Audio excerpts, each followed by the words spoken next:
Welcome. My name is Sarah Vick. I am an executive producer at Intel Studios, and today I'm here to talk about building a shared sense of humanity for volumetric video. To get us started, I'm actually going to tell a little bit of a story. So when I was a little girl, I used to visit my grandparents in Medford, Massachusetts, just outside of Boston. And downstairs from my grandparents lived my grandmother's sister, auntie, my great aunt. And whenever I visited her, she would get out 2 Dixie cups and fill one with Sprite and one with cheese balls. She lived alone, and I was always welcome, and she always had Dixie cups on hand. Do you know how tiny a Dixie cup is? It's like very small. Years later, long after Auntie was gone, I learned a bit more about Auntie's daughter, Roseanne. Now, I never met Roseanne because she died of a brain cancer decades before I was born. She had fought it for a number of years and ultimately succumbed in her early 30s. But while she was working in her 20s, she was the personal assistant to a man named Edwin Land. He was the inventor of Polaroids. And now I think back, I'm just a little bit older than she would have been at that time, and similarly working at the forefront of imaging technology to capture emotional moments. So why do we tell stories? Sometimes we tell a story to get a laugh. Sometimes we tell a story to share that moment, make a memory. Often it's to show that we understand, to say, hey, I have that experience too. Or perhaps we tell a story simply to help another understand our experience or share our perspective. And underlying each of these motivations is our desire and need to connect, to empathize. Connecting and sharing with storytelling. For years, we have talked about VR as the quote-unquote empathy machine. After all, what better way to build empathy than to walk a mile in someone else's virtual shoes? But I don't think that we've seen this fulfilled yet.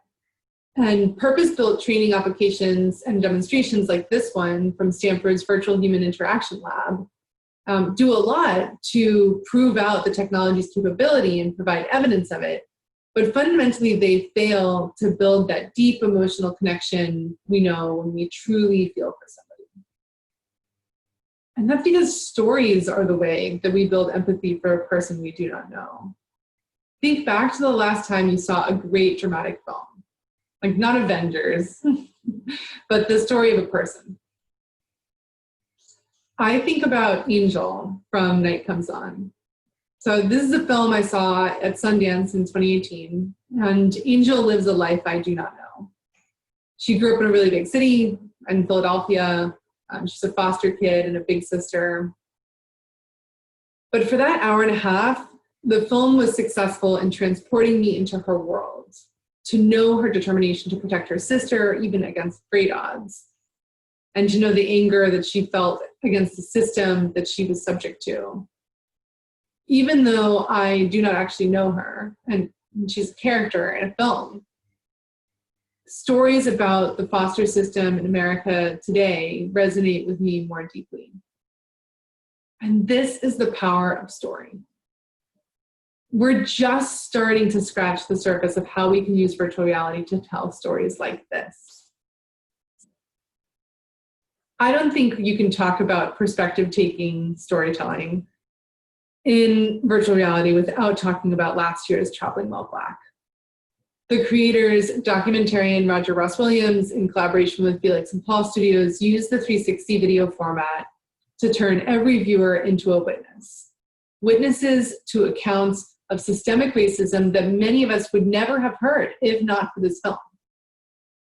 For me as a white person, it felt like I was being included in conversations that had previously only existed behind closed doors. And I remember my surprise at realizing that Black families driving across America would pack lunches for the road because they never knew where they would be welcome.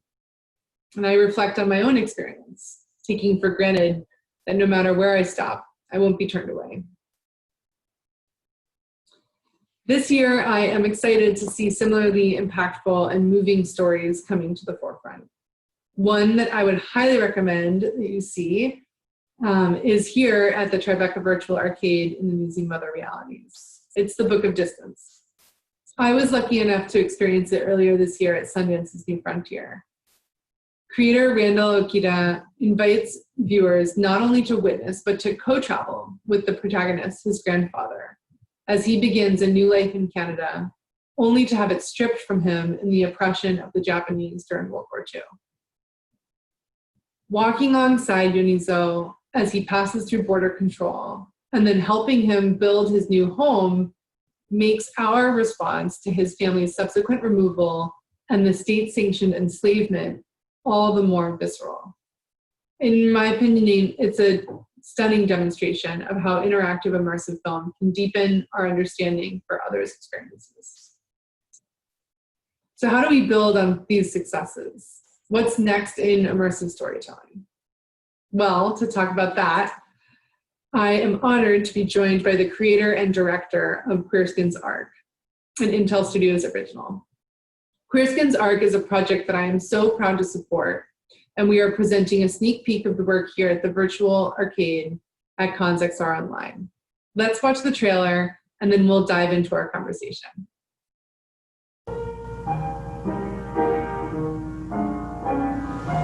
Sebastian.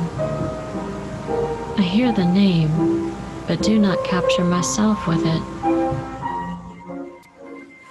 Is that blood or chocolate? Alex asked. Blood or chocolate. Those were the first words Alex ever spoke to me. Is it my birthday? Alex, it's our anniversary. Remember our first date? You turned around, you looked me straight in the eye, and you said, Touch me.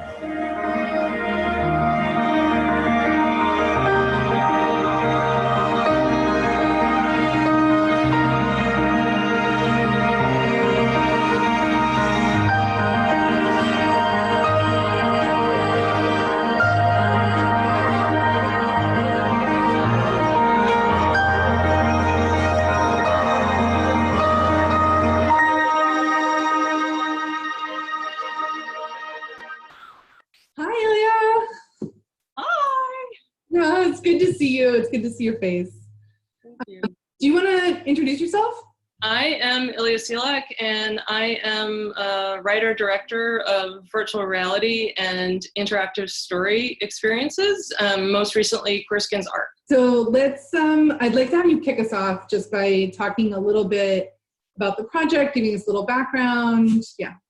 Okay, so Queerskin's Arc continues the saga of Sebastian Adler, who is a young gay physician estranged from his rural Catholic Missouri family who dies of AIDS in 1990. And in this, the second of 4 planned virtual reality experiences, the mom, Mary Helen, reads his diary and allows herself to imagine him alive and in love. So we actually started out using the first scene with the mom is with 360 video, and that was we really wanted to limit your ability to move and your agency in that scene, to feel a little bit helpless. It's only when you move into her imagination that you gain full 6 degrees of freedom, movement, and also are able, through your movements, to influence what happens in the experience. So the virtual reality experience culminates in this dance scene filmed with volumetric video, and in it, the lovers, Sebastian and his lover Alex, perform this very intimate pas de deux. And for the scene, we created a unique movement-based language, and depending on how you move through the space and how you move your arms, keeping them close to your body or opening them up, moving them down, and how you move through that space relative to the dancers will determine how the dance transpires. Yeah, it's thank you for that. It's really incredible. I just recently had the luck to be able to do it here at home again over the weekend, and I will definitely say that it caught my breath. Again, even though I've seen it quite a few times now. So it's spectacular how it accomplishes that. So there are obviously a lot of ways to capture like this human motion that you wanted to be at the center point of the piece. Motion capture, there's 3D animation with motion capture on top of it. There's, and so why were you really wanting to focus on volumetric video in particular? So Cyril Cebulski, who is my longtime creative partner, and he is the creative and technical director for all the Queerskins projects, we had experience using volumetric video depth kit in the first episode of Queerskins, A Love Story. And that really convinced us about the potential of volumetric video in creating emotional experiences in virtual reality. So VR is above all a spatial medium, and this is probably what allows it to invoke that sense of presence, the feeling of being right here in this time, in this place that seems unmediated besides through your senses. And I don't want to get into the neuroscience of it, but I could. But movement is actually critical for developing that sense of presence. So for Queerskins Arc, we wanted you to connect with this gay couple, not in an intellectual way. We didn't want you to have to convince yourself that you wanted to connect with them or that you should want to be close to them, but we wanted it to happen in a visceral, sort of primal way. And body language is really the earliest language that human beings have. And we read it all the time, just like I'm gesturing here, you're reading this, even without being aware of it. So we decided to create a story that utilizes a movement-based language. And because of that, it was absolutely critical that we capture the nuances of dance and those moving bodies, which only, in my opinion, volumetric video is capable of doing. Yeah, it really is incredible as you watch the dance, and folks who see the variation that's included in the Tribeca showcase here, titled Blood and Chocolate, will see how the dancers actually evolve through different like tonal languages. I love getting how many emotions are evoked in different parts of that dance. It is really powerful. Yeah. So you know, the thing about this was that, and so when we had decided early on that we were going to use volumetric, that was for sure. And but the other sort of three volumetric solutions that are out there really have an 8 to 10 foot capture range, which if you think about how you're going to do a dance, I mean, you're going to have to do a specific kind of dance in an 8 to 10 foot capture range. That's the big thing about it. So the amazing thing is that in that pivotal scene, the dance between the two lovers, using the large-scale production capabilities that Intel allowed the choreographer, Brandon Powers, to create a dance that has really intense moments of intimacy and sort of stillness, but also a real powerful masculine physicality. And that is literally because they could have the momentum of running through, leaping through a 30-foot capture space, which is just physically impossible in that other range. And moreover, in not constricting that space to 8 to 10 feet, we really give you a huge freedom to decide as a participant how you want to move through the space and how you want to position yourself relative to the dancers. So because those decisions will actually change how the dance transpires, in a sense, every visitor becomes a collaborator and a co-creator of that experience. Yeah.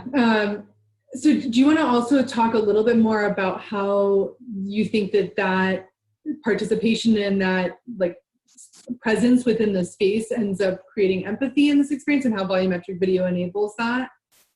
Yeah, so, you know, Cyril and I mean, obviously we wanted you to feel empathy with all the people in the experience. And we sort of intuited that movement would be the way to do this, or the way that we were interested in doing it. And I always start every project doing a lot of research, and it's just to basically get my mind going and get me thinking through different options of what might work to create the kind of experience that we want. So for this one, I read extensively and thought about how space and the use of space and movement through space could create opportunities for intimacy and connection. And I read, suffice to say, I read a lot about this from many different perspectives. For the book that I go back to again and again, and really resonated with me and was so influential in what we made, is a book called Queer Phenomenology by Sarah Ahmed. And I'm just going to read a quote from it because it's so powerful. She suggests that if orientation is a matter of how we reside in space, then sexual orientation might also be a matter of residence, of how we inhabit spaces, as well as who or what we inhabit spaces with. And a queer phenomenology might start by redirecting our attention toward different objects, those that are less proximate, or even those that deviate or are deviant. So in Queerskin's arc, you have this amazing opportunity to, if you choose to put yourself in this position, to actually bear witness to a very intimate conversation between the two men, the two lovers, and then actually participate in a movement-based way in their dance. And this is something that unless you happen to be a gay man, you're probably not going to have access to in regular life. So again, we were really interested in giving you the agency to decide whether or not you wanted to engage. And since that engagement depends on how you decide to orient your body in space and relative to the dancers, again, that 3D volumetric capture was absolutely integral to how we procedurally told the story. So I just want to emphasize that every experience is unique and every experience is valid. If you decide to stay away from the dancers, that is a perfectly valid experience. That being said, we did develop an interactive logic that rewards intimacy and openness, I would say. Yeah, beautiful. So, I mean, this is a pretty different way of thinking about empathy, right? Because a lot of virtual reality in particular, I think, uses the medium's ability to do basically perspective taking, right? Yeah. Like walking a mile in someone else's shoes, in order to accomplish this potential goal of empathy building. But this is a really different mechanism, for lack of a better word, around bringing movement and presence to really create that emotional connection. I mean, I guess the bottom line is, do you think it worked? So, yes, I do. I do think it worked. So do I, just for the record. I mean, I actually started out as a molecular biologist, and I don't know how much it influences, but we actually did a bunch of experiments because we knew we were doing something really new, and we thought, let's just see if we can get any data that will actually support this is what we should be doing. So we did a bunch of beta test experiments. And again, I don't have time to go into detail or the sort of neuropsychological methods we used to assess what visitors' experiences were. And again, this is in no way a scientific experiment, but it's actually really suggestive of what the possibilities might be for developing different ways of developing empathy in VR. So we found that not only did most of the participants feel more closely connected to the gay couple than they did to the mom, even though she was more realistic, so filmed in 360 video, and you might say she's more conventionally worthy of empathy in general than this highly aestheticized gay couple sort of in intimate circumstances.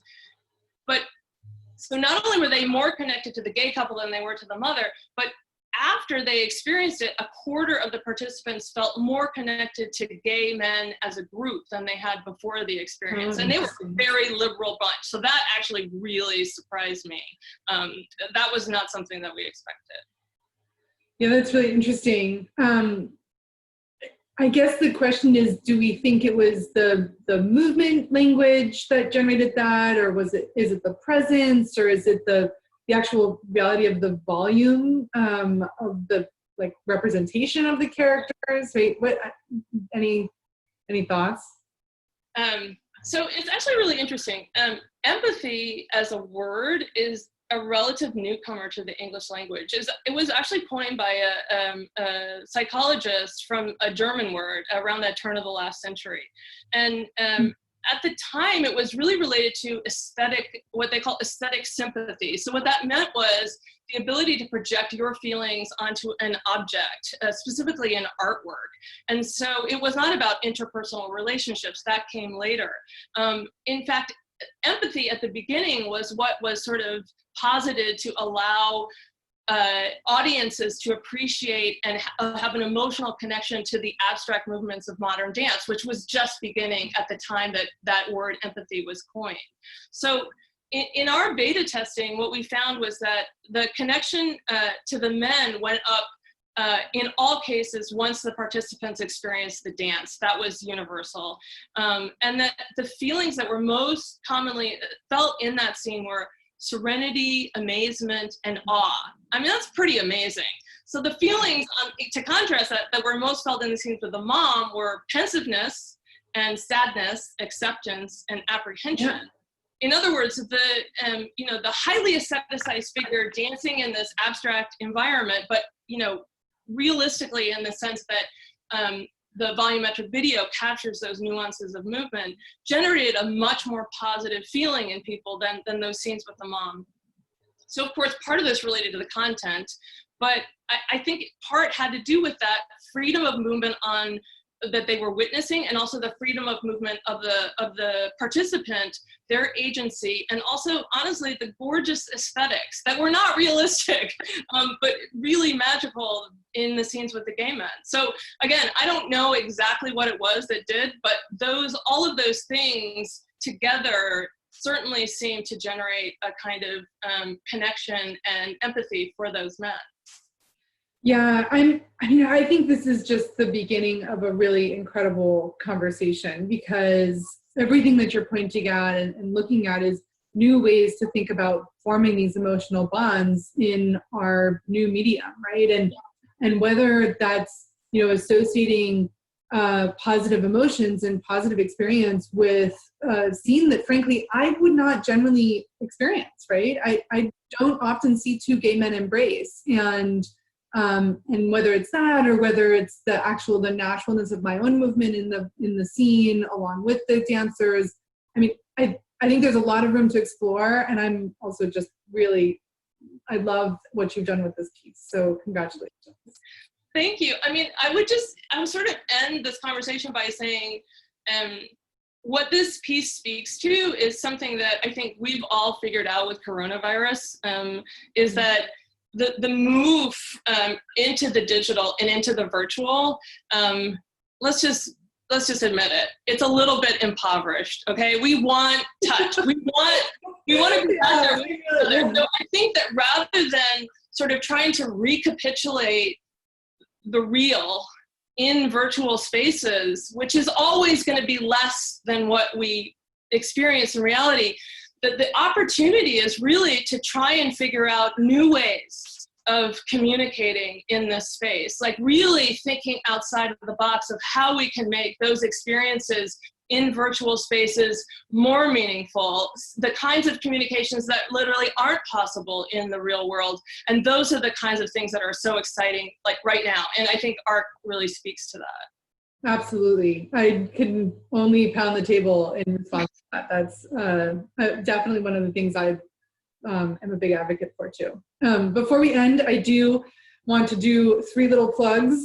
The first is everyone, if you can see Queer Skins, A Love Story, it is in the Oculus store. It is a phenomenal experience, and it tees up Queer Skins' arc really beautifully. And I'm a big fan of the piece. It's one of the reasons I was so excited to get to work with Ilya and Cyril.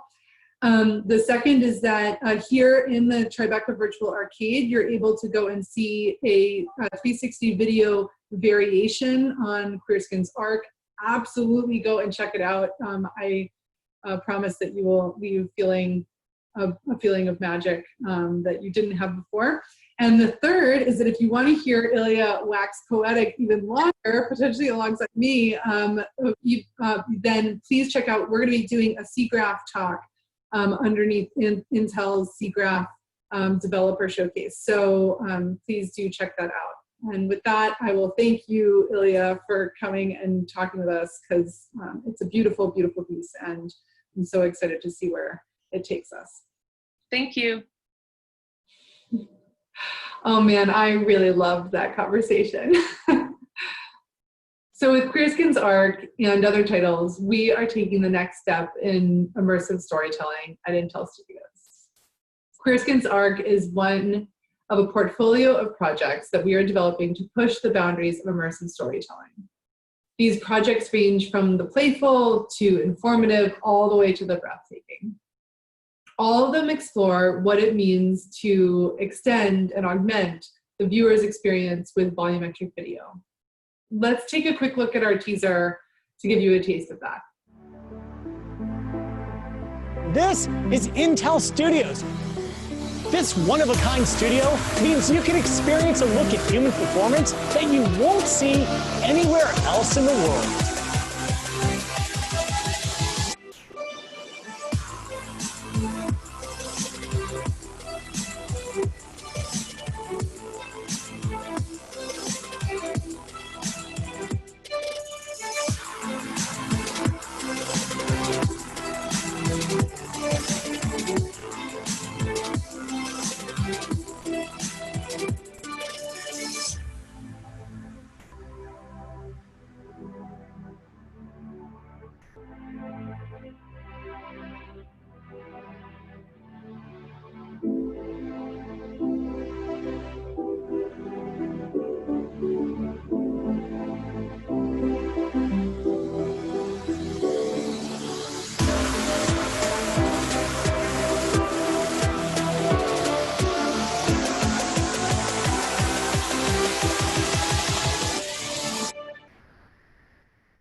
As you can see, we've come to fully embrace and take advantage of the scale that we have, of that 10,000 square foot stage.